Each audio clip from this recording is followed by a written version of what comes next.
Sejam todos bem-vindos ao canal de leitura da Inês. Sintam-se à vontade para dar likes, compartilhar o conteúdo e se inscrever no canal. Lembrem de ativar o sininho para receber notificações de novos vídeos de leituras de histórias interessantes.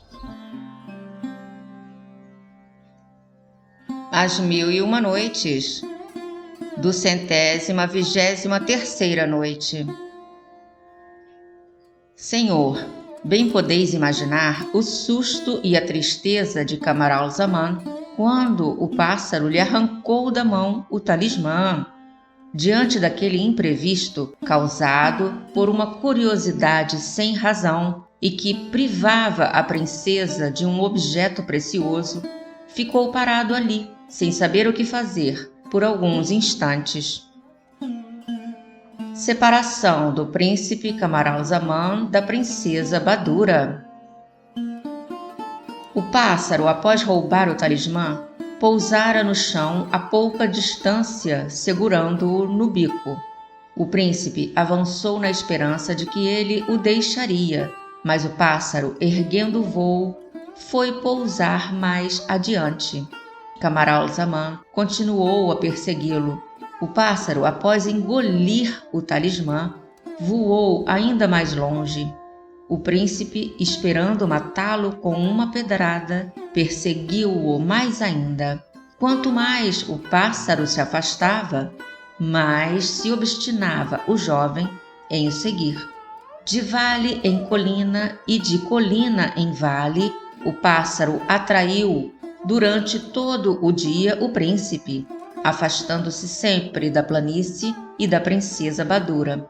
Ao cair da noite, em vez de atirar-se a uma moita, onde Camaralzaman teria podido surpreendê-lo na escuridão, empoleirou-se no alto de uma grande árvore, pondo-se em segurança. O príncipe, desesperado com o inútil trabalho, decidiu voltar para o acampamento, mas refletiu: por onde voltarei? Pelas colinas e pelos vales? Não me perderei na escuridão? E terei força para tanto? Ousarei, além disso, apresentar-me à princesa sem lhe devolver o talismã? Abismado em tão desoladores pensamentos e morto de cansaço e de fome, de sede e de sono, deitou-se e passou a noite aos pés da árvore. No dia seguinte, Camaralzaman despertou antes que o pássaro abandonasse a árvore. Quando o viu voar, seguiu-o durante todo o dia, com tão pouco êxito como na véspera, alimentando-se de ervas e de frutos encontrados pelo caminho. Fez o mesmo durante 10 dias, seguindo o pássaro de manhã à noite e passando a noite aos pés de uma árvore. 11 dias depois, o pássaro sempre voando e Camaralzaman sempre a persegui-lo, chegaram a uma grande cidade. Quando o pássaro se viu perto dos muros, ultrapassou-os e fugiu de uma vez da vista de Camaralzaman, que perdeu a esperança de recobrar o talismã da princesa Badura. Camaralzaman, desesperado, entrou na cidade, construída no litoral e dotada de um belíssimo porto. Caminhou longamente pelas ruas, sem saber onde ia. Finalmente chegou ao porto, mas incerto ainda sobre o que devia fazer. Caminhou até chegar à porta aberta de um jardim, onde entrou. O jardineiro, um bom velho, levantou a cabeça naquele momento e, reconhecendo nele um estrangeiro e muçulmano, convidou-o a entrar depressa e a fechar a porta. Camaralzaman entrou, fechou a porta e, aproximando-se do jardineiro, perguntou-lhe por que lhe recomendara toda aquela precaução. Porque vejo, respondeu o jardineiro, que sois estrangeiro recém-chegado e muçulmano, e porque essa cidade está habitada na sua maior parte por idólatras que possuem total aversão aos muçulmanos, tratando muito mal os poucos que somos da religião do nosso profeta. Considero um milagre terdes vindo aqui sem que vos molestassem. Com efeito, esses idólatras observam cuidadosamente os estrangeiros muçulmanos à sua chegada e os fazem cair em ciladas quando sabem que estão desprevenidos. Dou graças a Deus por tê-lo trazido para um refúgio seguro. Camaralzaman agradeceu ao bom homem por lhe oferecer tão generosamente abrigo contra todo e qualquer insulto. Quis falar mais. O jardineiro, porém, interrompeu-o, dizendo: Deixemos isso. Estás cansado e com certeza precisais comer. Vinde descansar. Levou-o então para casa e, após ter o príncipe comido suficientemente, pediu-lhe o velho que lhe contasse o motivo da sua chegada. Camaralzaman satisfez a curiosidade do jardineiro e, quando terminou a história sem nada lhe esconder, perguntou-lhe por sua vez por que estrada poderia voltar aos estados de seu pai. Pois desisto de voltar para a companhia da princesa, onde a encontraria eu após 11 dias de separação, por tão extraordinária aventura. Estará viva ainda? E chorou. Como resposta ao que Camaralzaman acabava de lhe perguntar, o jardineiro disse-lhe que da cidade onde se achava havia um ano inteiro de caminho até o país onde só viviam muçulmanos, comandados por príncipes da mesma religião.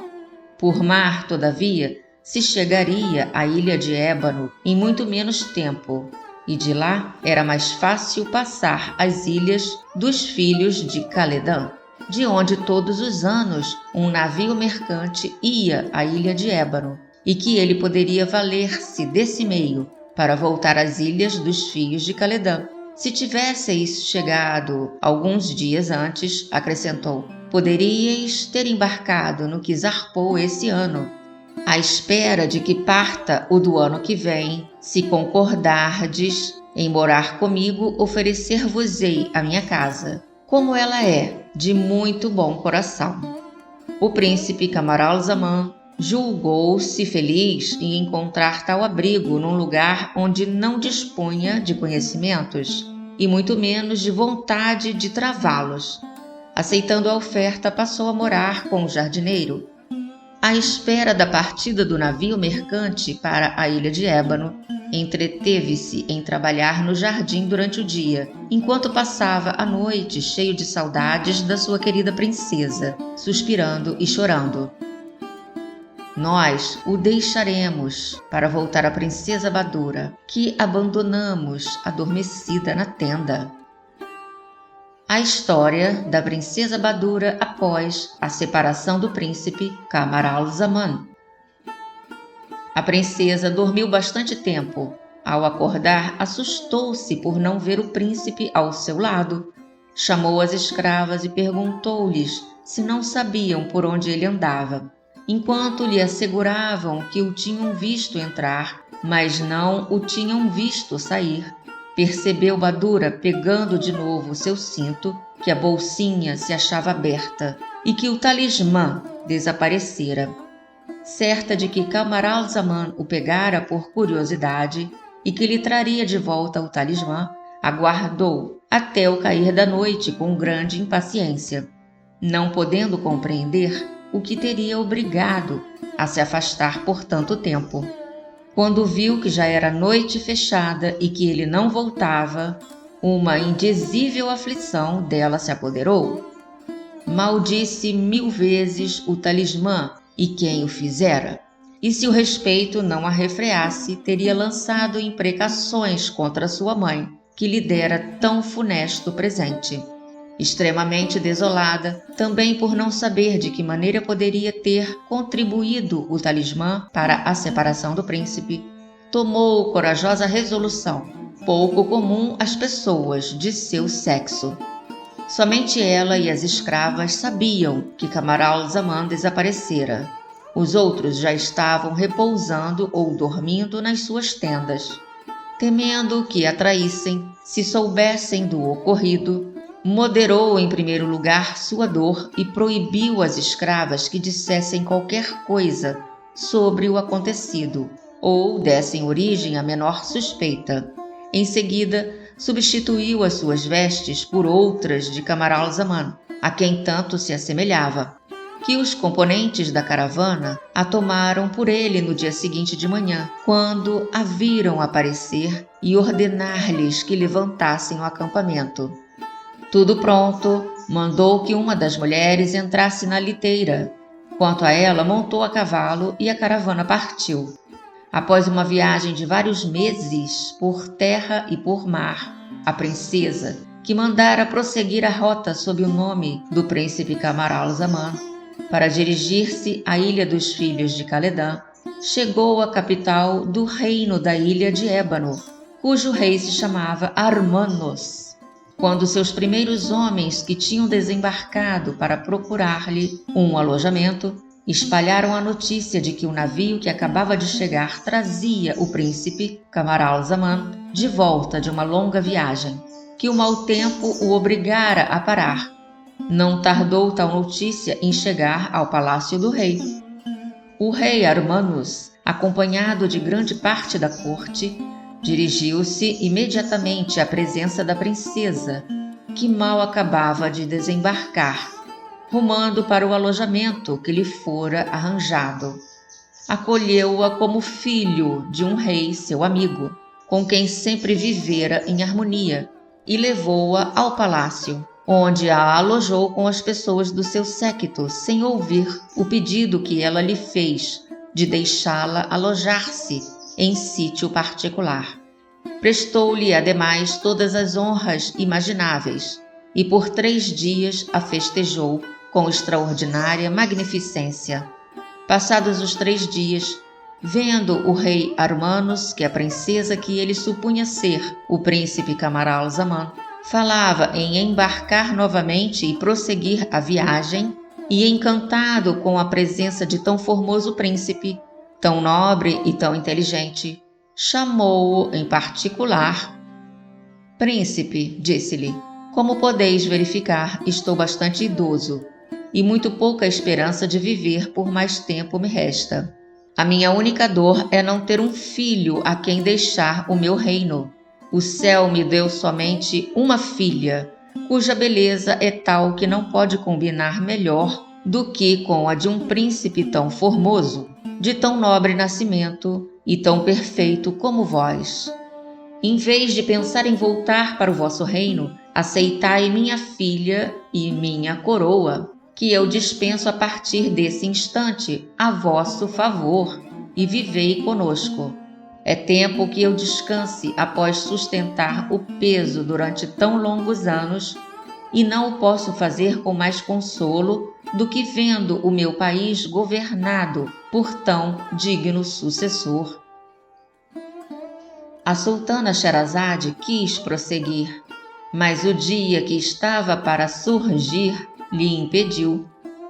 Na noite seguinte retomou o fio da história e disse, sempre falando ao sultão da Índia. Do 124ª noite. A generosa oferta do rei da ilha de Ébano de dar sua filha única como esposa à princesa Badura, que não podia aceitá-la por ser mulher, e entregar-lhe a coroa do país, colocou-a num incrível embaraço. Declarar-lhe que não era o príncipe Camaralzaman, mas sua mulher, era coisa indigna de uma princesa. Recusar a oferta incutia-lhe grande temor, visto estar ele profundamente interessado em realizar tal casamento e poder transformar a simpatia em aversão e ódio. Ademais, não sabia se encontraria o príncipe Camaralzaman na corte do rei Schahzaman, seu pai. Tais pensamentos e a ideia de conseguir um reino para o príncipe seu marido, no caso de voltar a encontrá-lo, determinaram-na a aceitar a proposta feita pelo rei Armanos. Assim, após ficar alguns instantes sem falar, cheia de pudor, que o rei atribuiu à modéstia, respondeu: Senhor, devo-vos infinitas obrigações pela vossa boa opinião a meu respeito, pela honra que me fazeis e por um favor que eu não mereço e que não ouso recusar. Mas não aceito tão grande aliança, a não ser com a condição de que me ajudareis com os vossos conselhos e que só farei o que for antes aprovado por vós. Combinado o casamento, a cerimônia foi marcada para o dia seguinte, e a princesa Badura valeu-se do tempo para avisar os seus oficiais, que também a tomavam pelo príncipe Camaralzaman, de que se passaria, a fim de que não se espantassem, assegurando-lhes que a princesa dera seu consentimento. Falou também às suas escravas, a quem ordenou que guardassem o segredo. O rei da ilha de Ébano, satisfeito e feliz por ter conquistado tal genro, reuniu o conselho no dia seguinte e declarou que concedia a mão da princesa, sua filha, ao príncipe Camaralzaman, sentado ao seu lado, e lhe entregava a coroa. Deviam todos reconhecê-lo como novo rei e prestar-lhes as devidas homenagens. Terminando, desceu do trono e, após mandar surgir a princesa Badura, fez com que ela recebesse o juramento de fidelidade e as homenagens dos mais poderosos senhores da ilha de Ébano. À saída do conselho, realizou-se solenemente a proclamação do novo rei em toda a cidade. Decretaram-se festividades de vários dias e espalharam-se por toda parte criados encarregados de organizar as mesmas cerimônias e as mesmas demonstrações de alegria. De noite, o palácio esteve em festa e a princesa Ayatal-Nefus, assim se chamava a princesa da ilha de Ébano, foi conduzida à princesa Badura, a quem todos tomavam por homem. Terminadas as cerimônias, deixaram-nas sozinhas e elas se deitaram. No dia seguinte pela manhã, enquanto a princesa Badura recebia numa Assembleia Geral os cumprimentos de toda a corte por motivo do seu casamento e como novo rei, o rei Armanos e a rainha dirigiram-se ao aposento da nova rainha, sua filha, perguntando-lhe como passara a noite. Em vez de responder, ela abaixou os olhos e a tristeza que lhe transpareceu no rosto demonstrou claramente não estar feliz. Para consolar a princesa Ayatal-Nefus, disse-lhe o rei Armanos: minha filha, não vos entristeçais. O príncipe Camaralzaman, ao chegar aqui, só pensava em rumar o mais cedo possível para a corte do rei Shahzaman, seu pai. Embora o tenhamos detido por uma razão que só lhe pode proporcionar satisfação, devemos crer que ele sente muito por ter sido privado de repente da esperança de revê-lo. Portanto, aguardai que, uma vez satisfeita a ternura filial, será para vós um excelente marido. A princesa Badura, sob o nome de Camaralzaman, rei da ilha de Ébano, passou todo o dia não somente recebendo os cumprimentos da corte, mas também inspecionando as tropas da sua casa e em várias outras funções reais, com dignidade e capacidade que lhe atraíram a aprovação de todos os que as testemunharam. Era noite quando voltou ao aposento da princesa Ayatal-Nefus e percebeu logo, pelo constrangimento com que a acolheu a princesa, que se lembrava da noite anterior. Tentou dissipar-lhe o desgosto mediante uma longa conversa, em que emprestou todo o seu espírito para a convencer de que a amava muitíssimo. Deu-lhe, enfim, tempo suficiente para deitar-se e, no intervalo, pôs-se a orar. Mas orou por tão longo tempo que a princesa Ayatal-Nefus adormeceu. Badura deixou então de orar e deitou-se perto dela, sem despertá-la, aflita por ter de representar um papel que não lhe convinha e pela perda do seu querido Camaralzaman. por quem não cessava de suspirar. Levantou-se ao despontar do dia, antes que Ayatal-Nefus acordasse, e dirigiu-se para o conselho. O rei Armanos e a rainha visitaram outra vez a filha, encontrando-a chorando. O rei compreendeu imediatamente o motivo daquela aflição. Indignado por aquele desprezo, segundo supunha e cuja causa desconhecia, disse-lhe: Minha filha, tende ainda paciência até a próxima noite. Elevei vosso marido ao trono, mas saberei fazê-lo descer e expulsá-lo, se não vos der a satisfação que vos deve. Na minha cólera, por vê-la tratada tão indignamente, nem sei se me contentarei com tão suave castigo. Não é a vós, mas a minha pessoa que ele faz tal afronta.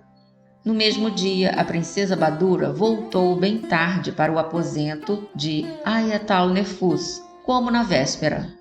Conversaram novamente e quis fazer sua prece enquanto ela se deitava. Mas Ayatal-Nefus a deteve, obrigando-a a sentar-se de novo, e disse-lhe: Como?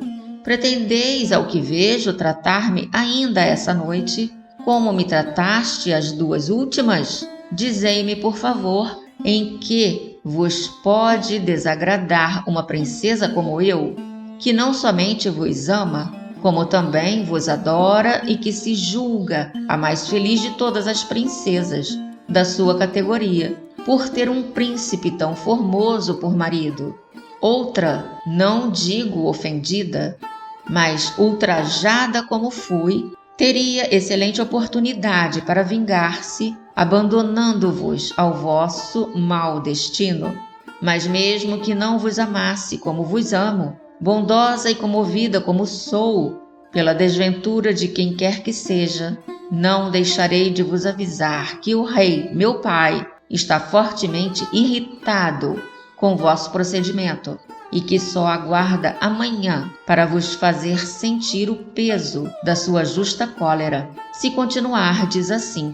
Concedei-me a graça de não desesperar uma princesa que não pode deixar de vos amar. Aquelas palavras mergulharam a princesa Badura no desespero. Não duvidou da sinceridade de Ayatal-Nefus, pois a frieza do rei Armanos lhe testemunhara naquele dia o seu descontentamento. O único meio de justificar seu comportamento era revelar seu sexo a Ayatal-Nefus, mas embora tivesse previsto que deveria chegar a tal resolução, a incerteza da reação de Ayatal-Nefus a fez tremer, após lembrar-se, porém, de que se o príncipe Camaralzaman ainda vivia, teria de forçosamente chegar ao reino da Ilha de Ébano para se dirigir ao do rei Schahzaman, e que devia conservar-se para ele, o que só lograria se revelasse tudo à princesa Ayatal-Nefus. Não vacilou. Tendo a princesa Badura ficado perplexa, Ayatal-Nefus, impaciente, ia retomar a palavra quando ela a deteve, dizendo-lhe: Minha encantadora princesa, confesso que não tenho razão e a mim mesma condeno, mas espero que me perdoeis e que guardareis o segredo que, para justificar-me, vos revelarei. Ao mesmo tempo, Badura descobriu seu seio e disse à princesa: Vede, princesa, se uma princesa mulher como vós não merece que lhe perdoeis. Estou certa de que o fareis de todo o coração, quando eu vos tiver contado a minha história e, sobretudo, a tristíssima desgraça que me levou a representar este papel. Quando Badura se deu a conhecer inteiramente a princesa da Ilha de Ébano, suplicou-lhe mais uma vez que guardasse o segredo e fingisse ser ela verdadeiramente seu marido, até a chegada do príncipe Camaralzaman. Princesa, prosseguiu a princesa da Ilha de Ébano, é estranho que um casamento feliz como o vosso durasse tão pouco após um amor recíproco tão cheio de maravilhas? Desejo convosco que o céu vos reúna bem cedo. Portanto, guardarei religiosamente o segredo que acabais de me confiar. Terei grande prazer em ser a única que vos conhece realmente no grande reino da ilha de Ébano, enquanto o governardes tão dignamente como fizestes até agora. Eu exigia de vós amor, mas agora vos declaro que me julgarei felicíssima se me concederdes a vossa amizade. Após tais palavras, as duas princesas abraçaram-se ternamente e, depois de 1000 provas de recíproca amizade, deitaram-se. Segundo o costume do país, era preciso mostrar publicamente o sinal da consumação do casamento. As duas princesas descobriram um meio de vencer tal dificuldade. Assim, as escravas da princesa Ayatal-Nefus foram iludidas no dia seguinte e enganaram o rei Armanos, a rainha sua mulher e toda a corte. Desse modo, a princesa Badura continuou a governar tranquilamente, com plena satisfação do rei e de todo o país. A sultana Sherazade se calou por essa noite, mas na noite seguinte assim prosseguiu.